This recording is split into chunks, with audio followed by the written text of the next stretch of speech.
Static Selector.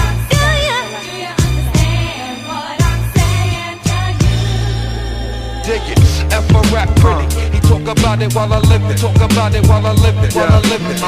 F a rap critic. He talk about it while I live it. While I live it. Talk about it while I live it. Yo, what's happening, world? Name's Raheem Flowers, and as a legend, as a hip hop legend once said, Keith Murray, the most beautiful thing in this world, I would argue, Navy Pier. Now, I've been so quiet, I have been so dormant, inactive, pretty much 2022. I make videos like once or twice a month. And I even said that I was gonna be retired or semi-retired, but it's not about that. Because I've always had the juice. I always got the ability to create content, and I ain't gonna half-ass nothing. But I gotta say this. As my man Pusha T once said to one of the 1948ers. Surgical Summer Volume 1. We gonna take this slow. We just gonna peel it back layer by layer. Yeah. Get real surgical with it. You see, I've been observing this entire time while all this fuck shit has been going on from this year to last year, since this decade, since the 2020s. I started creating content in what? January of 2016. And I see how the difference, the dynamical shift in 2022. And I'm observing all this fuckery that's been going down. Whether it's the man-ho spear, whether it's these pseudo-neo-pro-black Negroes, and whether it's just the Rainbow Mafia, the LDBZ community back on their bullshit. See, I've always been just focused on just doing better within myself and within people in my personal life and just within everybody in the so-called black diaspora. Those bullshit dichotomies are beneath me. So when you hear somebody like J.A. Rogers, a Jamaican, a Caribbean, calling black people in America the Negro, or whether you hear an African call a so-called black man in America an Akata, or whether you hear somebody from ADOS and other cats from the FBA, Foundational Black American Movement, taking shots at, you know, non-foundational black Americans. Like, those dichotomies are beneath me. Or whether you want to claim to be a Pan-African. Like, look, I think it's obvious, and I think we all could say and assume, if you've done any ounce of research, that the melanated beings, so-called black people, are the originals. Whether you look at it through the Bible, whether you look at it through the manuscripts of even your so-called white travelers like Marco Polo, whether we look at it from implications read in other scriptures, or just doing research and looking at etymologies of certain words like Benjamin Franklin using swarthy, you're always gonna find it. So I never seen any point of having this funny and silly back and forth, or whether niggas want to claim to be Moors and do the Moorish Science Temple. All these groups are goofy and they're showing you forms of tribalism. So I want to start off with that. And I also want to start off by talking about all these fools. I was watching the gerbil, Livingston Island, also known as DJ Academics. When he was on the podcast, he had Marcus Sanders, or Tariq Nasheed, everybody's favorite Detroit player, everybody's favorite pimp from the Art of Mackin. And as he ventured on from being a rapper, from being a pickup artist, from being a man who has created documentaries such as Hidden Colors, from creating the 1801 Haitian Revolution, he moved on and he started this foundational Black American group about a year or two ago maybe 3 years ago, that he picked up and adopted from the ADOS movement, ADOS, American Descendants of Slaves, right? But if we know anything about Tariq, he's all about being a race hustler and being a race baiter. If we know anything about this man, he doesn't give a fuck about black people. He doesn't give a fuck about black people's problems and plights. All he cares about is how he can accumulate his money. All he cares about is how he can take care of his family, and that's fine. But what isn't fine and what isn't acceptable is when you sit here and you sell people a dream and an image. This fool was on Adam 22 No Jumper talking about he needs to make a coon Olympics. I sure hope that he makes one for himself. This is the same fool who was on a documentary playing a pimp for one of the biggest white liberals on the planet. And I'm talking about Michael Moore. He played a pimp. This is the same dude who insulted Corey Holcomb for his skin. The same dude who had a whole series called The Crispy Puppet for Tommy Sotomayor. This is the same dude who sits here and lives in the fucking suburbs, the Beverly Hills type atmosphere down there in California. But he's telling you that you need to be wary of the white dominant society and the white supremacists and suspected white supremacists like Ben Shapiro. But he's immersed in that environment. That's where he lays his head. He sat here talking about how there's a conspiracy for him when they raided his home.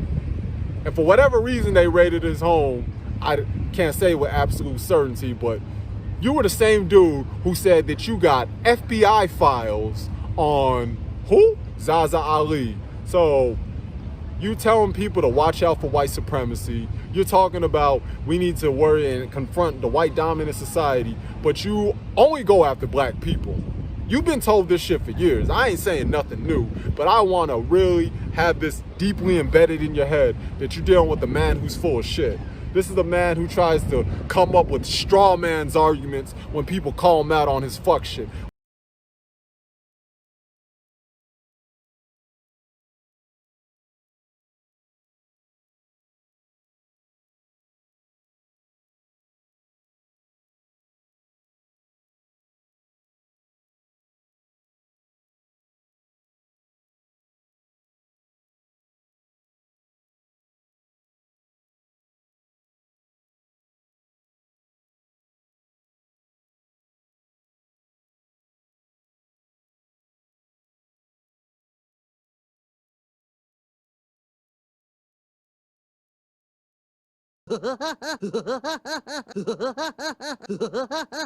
Like there was a brother that I saw on Reddit.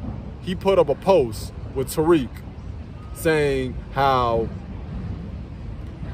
you're out here doing all this race baiting, but you ain't doing nothing for black people. And what did he do? He said that this brother was a non-FBA coon who is just being a distraction. I think he called him a tether weight or some bullshit like that. And you know, I always have a good chuckle and a good laugh because it's never been about whether you are a Caribbean black, whether you are African, or whether you are Black American. Guess what? My stepmother, my brother, was a part of a foundationally Black American, so I can never have a problem with somebody because of those bullshit reasons. I grew up in a very unique circumstance. My brother, who has FBA lineage through his mother, my stepmother, and then I think about my niece, who has those foundationally Black American lineage through her father, who's from Alabama. So, and then I also grew up around all different types of ethnic groups and nationalities. I grew up around a bunch of Pakistanis, Indians, a bunch of Latinos. I went to school with a bunch of cats from the hood, the west side and the south side of Chicago. And and then having a nephew that's from Britain, having my sister who grew up in Britain. So I don't even understand the notion why anybody would be bigoted because of where a person comes from or whatever culture they belong to, a nationality or geographic. That doesn't even register in my mind because of my life and my circumstances and my upbringing. That doesn't even register in my mind at all. So all those dichotomies have always been beneath me. I look at when Tariq does all that shit as a mere distraction. Like making a meat slide museum, can't pronounce that word for shit, and doing all your little goofy R&B videos that look like a fucking parody, making the Crispy Puppet series. You're not a Renaissance man, you are a con man, you are a tycoon. That's exactly what you are. And I feel bad for brothers and sisters out there who really believe in the messages that he's always displayed for the last decade plus, because he's saying one thing, but then on the other side of the spectrum, he's living amongst white people, insulting black people that he has problems with. I ain't never seen him insult Jared Taylor. I ain't never seen him insult Ben Shapiro. I ain't never seen him go in on Tucker Carlson. I ain't never seen him go in on any of these suspected white supremacists. That flattery dude or whatever his name was, like, I ain't never seen him do any of that. But he'll happily go in on any other so-called black man or black woman, regardless of whatever part of the diaspora she's a part of. All right, you want to go in on Candace Owens. She is a non-FBA coon, Negro bedwench from St. Thomas or the Virgin Islands, whichever one. Hey, I understand that there are a lot of Sambos in the Caribbean. I named J.A. Rogers, didn't I? W.E.D. Du Bois. And look, I agree with that fool Umar. There are what they call coons everywhere. The funny thing is, the word coon originated to insult. See, the word coon was coined in what, 1834. It used to be a way to insult black people and calling you a thief, calling you somebody conniving, somebody who can't be trusted. And then that turned into a whole slur, just like jigaboo, just like spook, just like porch monkey, and other lame stuff that these hicks would call any other melanated brother and sister. So all you're pretty much doing is you're doing some, look, I really would argue that this is just another minstrel show. When I saw the Coon Train, when I see you getting in Vlad TV calling that damn small hat Vlad my man while doing some Mandingo fight with Tommy, which is so hilarious because you always talking about how black people need to stay on code, but what is the first thing that you do is embarrass other black people publicly on social media, but you always telling them to stay on code. The hypocrisy is hilarious. How many times do you have to keep getting intellectually whipped, whether it be by other brothers out there or whether it be by these white boys that you go against? How many times do you have to be a fucking embarrassment to your mama? You have to be an embarrassment to your pops. How many times do you have to be an embarrassment to black people? You want to know why? You said that if somebody is even having partial FBA lineage, it's still considered FBA, because that would go against your own children. That would go against your own wife if that didn't apply to them. So basically you're applying the whole one-drop rule logic, or the same logic that your nemesis, your nowadays nemesis, Dr. Umar Ifatunde does when he says, if you have any direct lineage of African, then you are an African. It's all goofy shit at the end of the day. And I understand, I'm considered a non-FBA Belizean coon. Even though I gave you my background and everything, and I've been giving my background, and I've been giving you my stance, my position, my disposition of what many Caribbeans doing. If we want to get specific with Belizeans, shout out to the Maroons, shout out to the brothers in Belize who are actually making a difference, who are trying to do something to go against groups like the Mennonites and many of these Latinos who shit on melanated Belizeans. And other people who are migrating into the Keys. Like, shout out to the ones who are actually being assertive. Because, oh, mark my words, I'm gonna make a difference down there and other parts of the world too. Because I ain't a Pan-African, but in a sense, I look at all melanated people as my brothers, because we all go through some fuck shit. Whether it be the apartheid in South Africa, whether it be the caste system down there in India, whether it be the extermination of all those melanated Australians like the Tasmanians.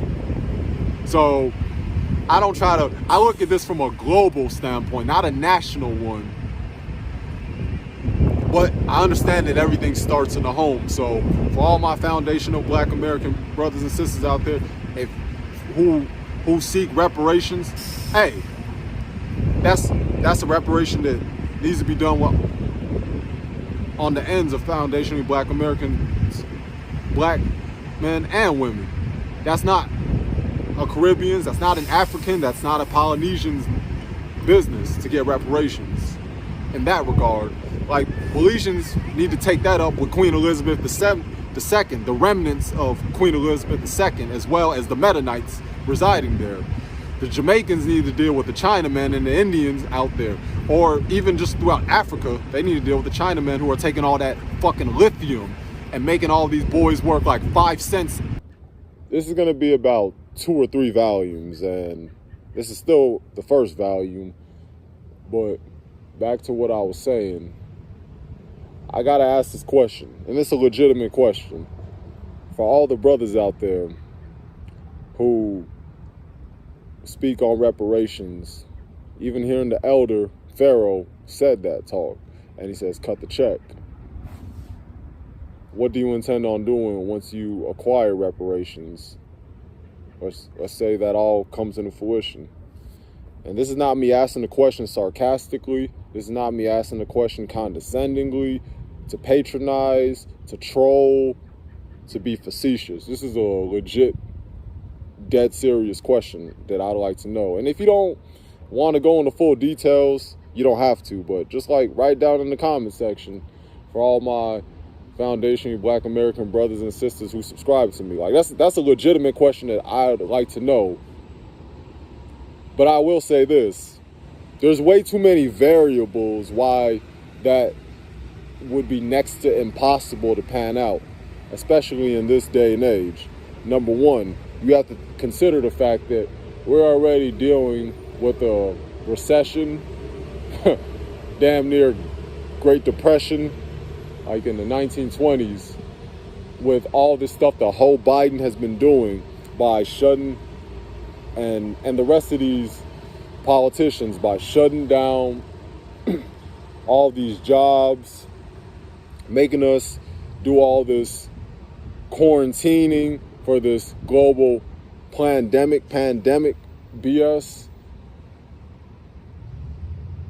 And then the inflation's going on. And you have to also consider the fact that having the spending power of about $1 trillion, if not $1 trillion plus, billions upon billions of dollars, and it's not being spent constructively, they're going to look at that like that's a liability to cut the check. And then you have to also think about that they'll have to go through public records of where these families descended and if they all originated from America and such, and then the DNA testing, and there's way too many variables. And do you think that the powers that be, the dominant white society, as Tariq says, do you think that they would have that much respect and concern to even deal with that matter? Do you think that they would even have that much? It ain't about time. Respect and concern to even compensate for for money that they don't even have. Why would you try to write a check that you metaphorically and literally couldn't cash out? That would be way too much money that that the American economy doesn't even truly have. So, yeah, that would be my statement regarding reparations and why that's not really a viable solution, especially not currently. Even cats like Sir Thomas Sowell would tell you that, but I understand that he would be considered a coon who came from the Hoover Institution, and he's just another conservative black Uncle Tom. I know.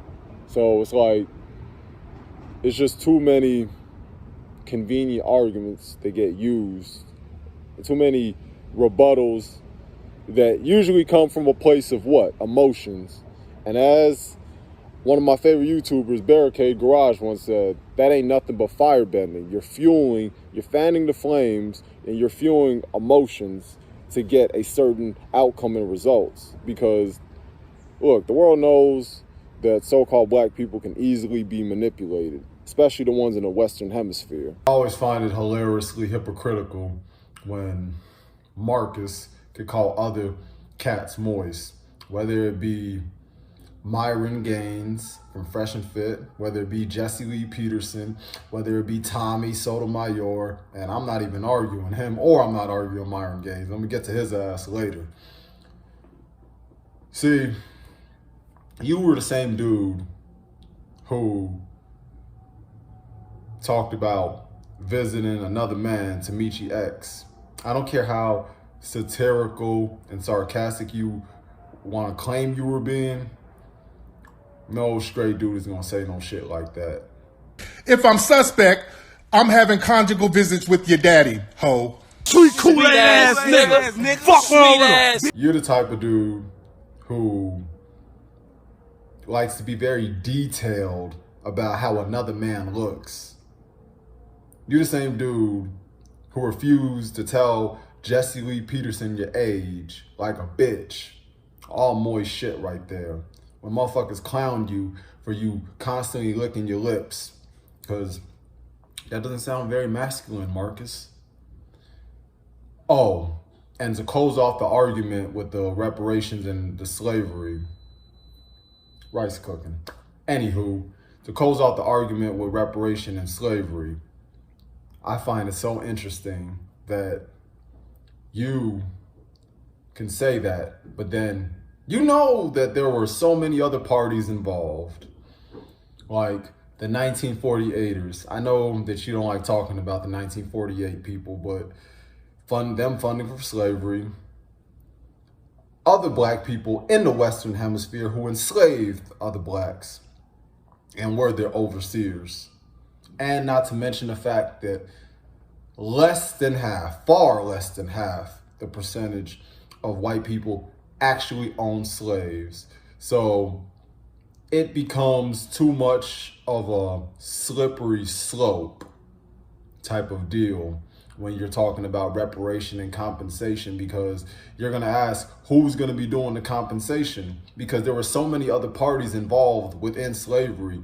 Is it going to be the 1948ers? Nah, because you were the same one who demanded that the bare minimum compensation was $20 trillion. The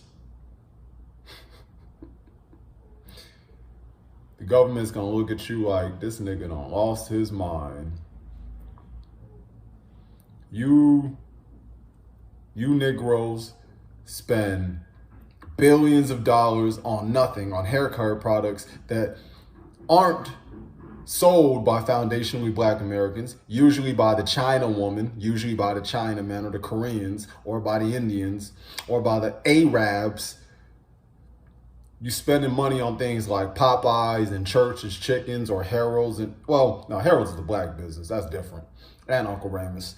But spending money on all this KFC, spending money on McDonald's, spending money on all this other fast food that was not discovered by black people. So it's not foundation. So they're looking at it like, this is what we have amassed and we've accumulated, the money that you spent, and this has no relevancy to the progression of your own communities, and we don't even respect you niggas in the first place. So what would incentivize us to even give you any form of reparation? This is not like something that we can see in a foreseeable future, or potentially that this is going to bite us back in the ass and this is going to haunt us if we don't compensate. Because they saw that Japan was advancing as a nation. They seen these things. America gives Pakistan, America gives Israel, Egypt, and all these other countries money annually, millions and millions of dollars annually. And then seeing that black people can never get compensated whatsoever, it's fucked up. But from that point of view, you have to look at it from an opportunistic, pragmatic place. And then you got to look at the people and the parties involved. Why would they give the money to Foundation with Black Americans? And I'm saying this from just a critical thinking standpoint. I'm asking this. You see? And then if you ask Tariq this question, or anybody else who speaks on reparations this question, it'd be a very difficult one to answer. And like I said earlier, what would you do? Summarize it.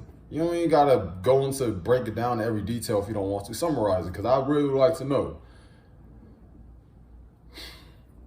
I'd love to see my brothers and sisters in America strive and prosper. But I think we're gonna close that off, and it's time to talk about the vermin, the Jamaican, Livingston Island, the DJ Academics cancer of the world. This dude doesn't bring you nothing that has to do with hip hop. He brings you everything that has to do with drama. He is a VD. What is a VD? He's Vlad's disciple. All he does is report fuckery. He's in control of what he posts. After all, nobody controls Big Ack. You know, I really don't have to say shit about you, since Marquette Devon Burton, the Saint and Sinner dude, already embarrassed you, Livingston. I really don't have to say shit about you. And you embarrass yourself on a regular. You see how you went and you looked to single out Fresh and talked about his simping ways. Let's not forget how you were simping over Angelica. Let's not forget the immense amount of simping you've done towards one of the biggest thoughts to ever exist in human history, Selena Powell.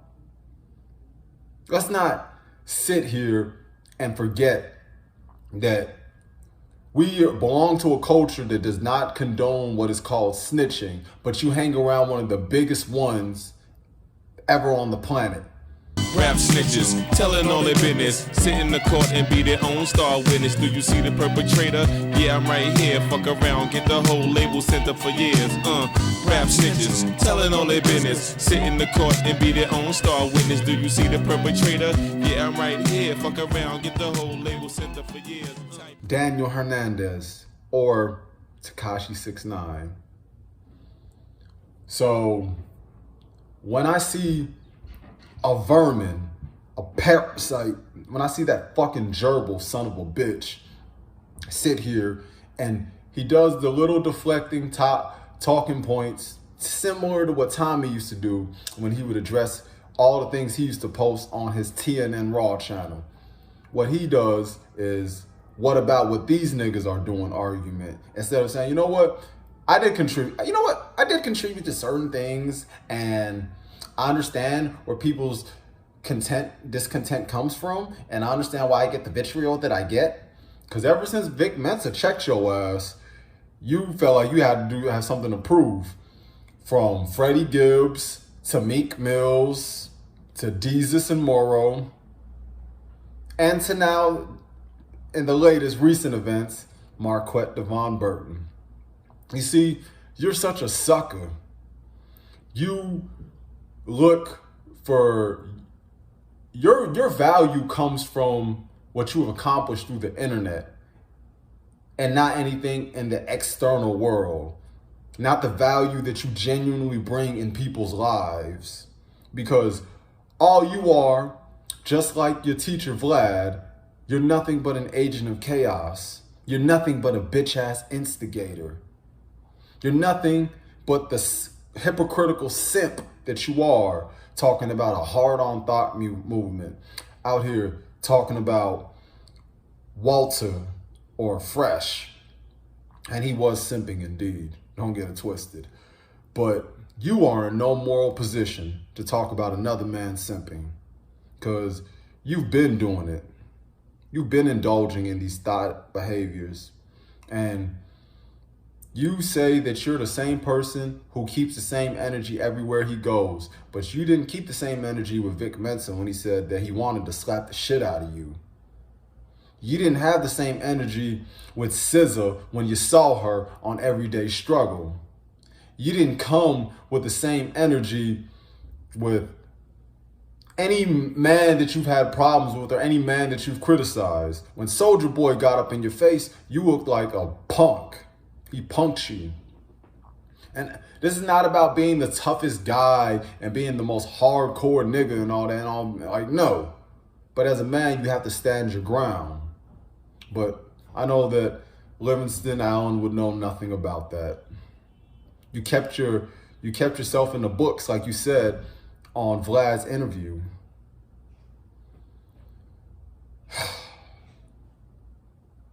You are truly a revenge of the nerds ass Your nigga, hands, Livingston. everybody, and everybody clap your hands. We lambda, and oh, make a move. And we've come here on stage tonight to do a show for you. You have the nerve to call other people dweebs. And look, I'm not a proprietor of the Red Pill. I have my own stance of position on the inverted feminists called the Red Pill community. But you're worse than them. You've been a leech. You have been no benefit to hip hop. This is why I refuse to call you DJ academics, being a disc jockey, because what does promoting fuckery, what is promoting ratchetness, what is promoting thought behavior, then saying hard on thoughts, what does getting on Twitch and getting drunk and calling yourself Henny Demics, what does that have to do with the 5 elements of hip hop? Promoting drama. Oh, well, I post things on Rappers Freestyling every now and then, so how could you say that I'm not hip hop? How can you say that I'm not hip hop? Hold on. Fuck out of here with that shit, you damn vermin. Oh, and P.S. Don't ever let your little friend, Lil Boom, ever think he could talk to me like we homies or we're somebody who we are even cordial. Don't ever, like, it was a long time ago that I said something and he decided to say something to me.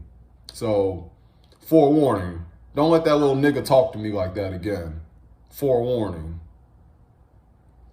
So, I'm making that PS right now. You don't got no goons. You have none. I've seen plenty of them growing up in Chicago. All these little domestic terrorists, all these gangster disciples, all these black disciples and vice lords and four corner hustlers and Latin kings. A nigga like you don't move me, Lil Boom. Anyways, back to the matter at hand. Speaking of him, that's all you got under your belt? Chat niggas and parasites who don't know how to rap for shit. This is all you bring. Stir up drama and instigate. You go into the least, and you went and you made an additional mockery to my city, because we already know Lori Dykefoot is already doing a good job at that. You have been such a mockery by making that bullshit channel known as the War in Chirac. You go in the most slight details, like Vic Mensa told your ass, the slightest details of what's transpiring in the city. You don't even know the history of the city. You don't even know things that pertain to brothers like Jet Forth and Larry Hoover and David Barksdale. Like, what the fuck do you know? Oh, well, you know, Little Reese and the Chirac Grim Reaper. Like one of the 10 commandments of Chicago, thou shalt not lack. All that little fuck shit that you like posting and saying. It's gonna come back and haunt you, Livingston.